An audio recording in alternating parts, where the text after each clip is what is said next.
tila lalo pang lumakas ang paniniwala ng Kim Pao fans na magkasama nga sina Kim Chiu at Paolo Avellino sa France matapos mapansin ng ilang netizens ang detalye sa isang larawan mula sa set ng project ni na Paolo at Nadine Lustre. Ayon sa fans, may kuhang larawan sa filming location kung saan makikita ang isang babaeng nakatalikod at napansin umano na kahawig ng suot na hikaw nito ang earrings na nakita sa isang hiwalay na post ni Kim.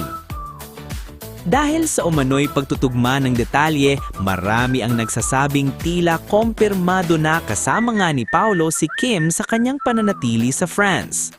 Para sa ilang supporters, ang ganitong maliliit na detalye ang nagsisilbing clues na kanilang sinusundan, lalo na't parehong nananatiling tahimik ang dalawa tungkol sa kanilang personal na schedule habang nasa abroad.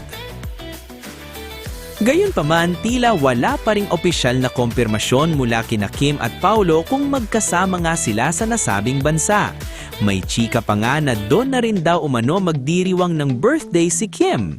Kung totoo man ito, abangan na lang natin ang susunod na updates.